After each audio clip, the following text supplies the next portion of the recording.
A diver drops down through clear blue water off the coast of Florida, expecting sand and coral, and lands on something that does not belong on any seafloor on Earth: tires. Black rubber tires, lying edge to edge in every direction, stretching out past the limit of what he can see. Not a few dozen that fell off a barge. A field of them, covering acres, sitting on bare dead ground where a reef should be. Some are half buried.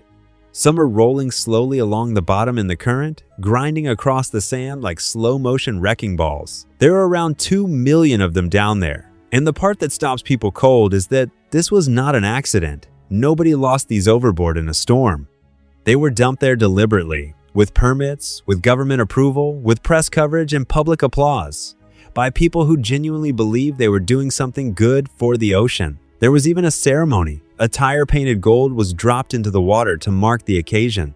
50 years later, divers are still down there, pulling them out by hand, one tire at a time, and they are nowhere near finished. Divers who have worked the site describe it as one of the strangest things they have ever swum over. On a healthy reef, the noise and movement hit you immediately. Fish everywhere, color on every surface, something living in every crack. Here there is almost none of that. The tires sit in drifts and heaps, some stacked, some scattered, sediment gathered in the hollows, and the overwhelming impression is of an industrial dump that somebody moved underwater. It looks like a parking lot after the world ended, and it goes on, past the edge of visibility, in a place where the water is warm and clear and should be one of the richest environments in North America. The year was 1972, and the idea seemed close to perfect. Off the coast of Fort Lauderdale, in about 65 feet of water, there was a stretch of seafloor that was mostly bare. Not much structure, not much for fish to hide in. And at the same time, on land, the United States had a problem that was growing fast and had no good answer. Use tires. A tire is one of the most stubborn objects human beings manufacture. It is designed to survive years of heat, friction, water, and impact, which means when you throw it away, it does not rot, it does not compress well, and it does not burn safely. Landfills hated them. Buried tires trap air and work their way back up to the surface. Stacked outdoors, they collect rainwater and breed mosquitoes. And if a tire pile catches fire, it can burn for months and poison the ground and the air around it. Scrap tires were piling up by the hundreds of millions across the country, and nobody knew what to do with them. So someone put those two problems together and got what looked like a brilliant answer. Fish love structure, reefs, wrecks, rocks, anything that gives them shelter and surface to grow on. And when a ship sinks, it fills with marine life within a few years. So the logic ran like this. If you take those millions of useless, indestructible tires and put them on a barren patch of seabed, you solve the waste problem and you create a new reef at the same time. The tires stop being garbage and become habitat. Fish move in. Divers and fishermen get a new site. One piece of trash, two problems solved. It sounded so good that people rushed to do it. And not just in Florida. Artificial tire reefs were built at dozens of sites around the United States and in other countries too. Off Fort Lauderdale, a local group organized the biggest one of all on a patch of seafloor known as Osborne Reef. The scale of it was enormous. Barges went out again and again, and tires went over the side by the thousand. Volunteers helped. It was framed as a civic good, a community project, an environmental initiative. The tire industry got behind it publicly because it offered a positive story about what happened to worn-out tires. That gold-painted tire went into the water as a publicity moment, dropped from a vessel while people watched. By the time they were finished, somewhere in the region of 2 million tires were sitting on roughly 36 acres of Florida seabed. They had thought about the fact that tires float around, so the tires were not simply thrown loose. They were bundled together, held in groups with steel clips and straps, and the bundles were meant to stay put and form stable structures on the bottom. That was the plan. Here is what the ocean actually did with it. Steel in salt water corrodes. It is one of the most predictable facts in the physical world, and it is why anything metal that lives in the sea has to be constantly maintained or deliberately engineered against it. The clips and bindings holding those tire bundles together sat in warm, oxygen-rich, moving salt water, and they did exactly what steel does. They rusted, weakened, and broke. And once the bindings failed, 2 million tires were not a structure anymore. They were 2 million loose objects lying on the seafloor of a coastline that gets hit by hurricanes. A tire is roughly neutral in water. It is heavy enough to sink, but light enough that moving water pushes it around easily. So when big storms came through, and along that coast they come through regularly, the seabed did not just get stirred up, it got rearranged. Tires rolled. Tires tumbled. Tires spread out across a far wider area than the original site. Some were driven all the way up onto the beaches, where they washed ashore in front of hotels and had to be collected by hand. Meanwhile, the thing the whole project had promised, the flourishing new reef, never arrived. Almost nothing grew on the tires, not in any way that mattered. Divers going back to check found that after years underwater, the rubber was still largely bare, standing out against a natural reef nearby where every surface is crusted with life. A sunken ship of the same age would be transformed, covered in corals and sponges and sea fans, swarming with fish. The tire field stayed black and empty. There are a few reasons for that, and together they explain why this idea was doomed from the start in a way that nobody checked before dumping 2 million of them. Rubber is simply a poor surface for marine life to settle on. Corals, sponges, and the organisms that build a reef need a hard, stable, chemically inert surface they can cement themselves to. Tire rubber is flexible, and it is not chemically inert. Tires are manufactured with a long list of additives, including zinc compounds, sulfur, oils, and other chemicals. And in seawater, those substances slowly leach out. The surface is not just unattractive to reef organisms, it is mildly hostile to them. And crucially, none of it can settle on something that will not sit still. Reef building is a slow process that requires stability over years. A tire that moves in every storm resets that process to zero every time. So the great artificial reef was, biologically, a dead zone. That would be bad enough as a failure. But it did not stay a failure. It became an active weapon, and this is where the story turns from an embarrassing mistake into genuine environmental damage. So if you want to know how a well-meaning project ends up destroying the exact thing it was supposed to help, take a moment to subscribe, because what those loose tires started doing to the living reef next door is the part that changed everything.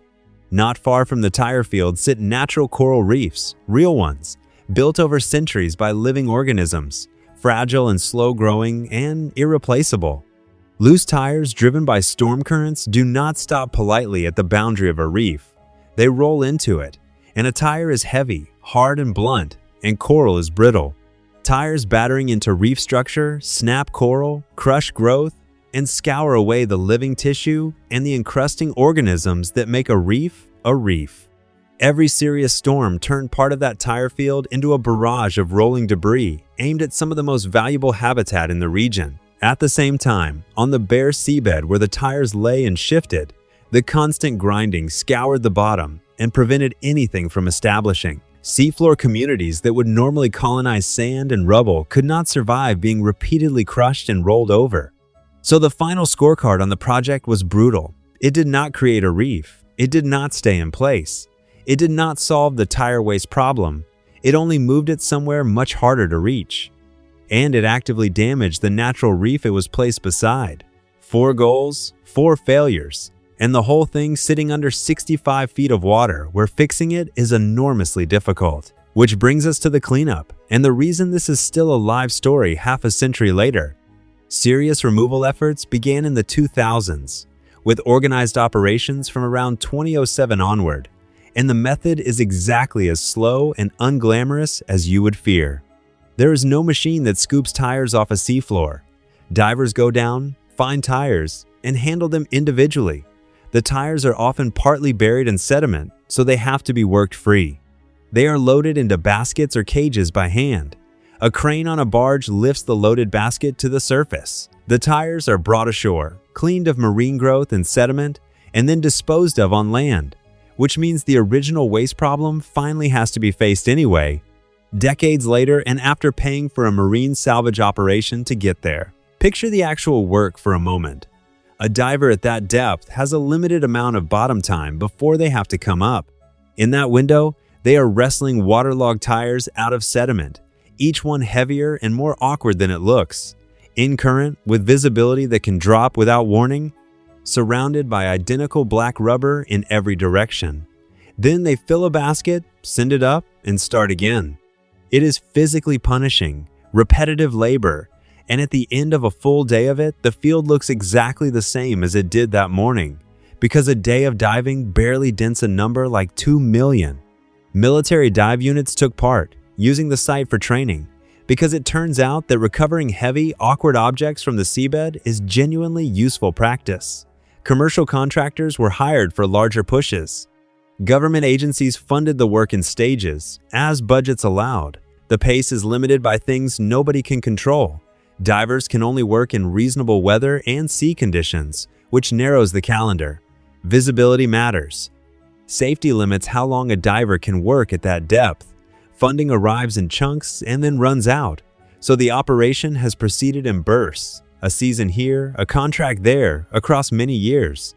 And after all of that effort and many millions of dollars, the honest accounting is sobering.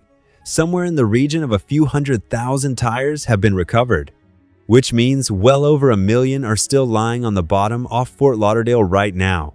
And at the current rate, the job will take many more years and a great deal more money to finish, if it is ever finished at all. It is worth being honest about the fact that even the cleanup is not simple and not universally agreed upon. Pulling tires off the seabed disturbs sediment and whatever limited life has managed to establish. Some argue that heavily buried tires in stable areas may do less harm left in place than they would if dug out, and that the priority should be the loose ones near the living reef rather than every last tire. There is real debate among people who care deeply about that coastline, about where to spend limited money for the greatest benefit. Removal is not automatically the right answer for every single tire, and pretending otherwise oversimplifies it. And removing them does not undo the damage. Coral that was smashed over the past 50 years is not restored by taking the tire away. It just stops getting hit again. Florida also was not alone in this. The same idea was tried in many places, and it failed in many of them. Tire reefs were sunk off other American states and in other countries around the world. Off the southern coast of France, a tire reef built in the same era was eventually judged a failure for the same reasons, and a removal operation was launched there too, hauling tens of thousands of tires back off the Mediterranean floor. Indonesia and Malaysia dealt with their own versions. Around the world, coastal authorities have spent recent decades undoing what an earlier generation was proud of. What makes this story matter beyond the specific embarrassment is what it says about how easy it is to be confidently wrong. Everyone involved in 1972 was trying to do something good. The logic was clean. Fish-like structure, tires are structure, tires are a waste problem. Put them together. It was cheap, it was popular, it felt obviously correct. The failure did not come from bad intentions. It came from not testing the assumption at small scale first, from not asking what actually grows on rubber, from not asking what happens to steel bindings in seawater, and from not asking what a loose tire does in a hurricane. They ran the experiment at full scale, immediately, 2 million units at once, in the ocean, where mistakes cannot be swept up. And here's the frustrating part. Artificial reefs are not a bad idea. They work. Deliberately sunk ships, cleaned of fuel and hazardous material, become spectacular reefs. Purpose-built concrete modules, heavy enough to stay put and made of material that marine life will readily colonize, work extremely well and are used all over the world today. The concept was sound. The material was catastrophic. The difference between success and a 50-year cleanup operation came down to what the structure was made of and whether it would stay where it was put.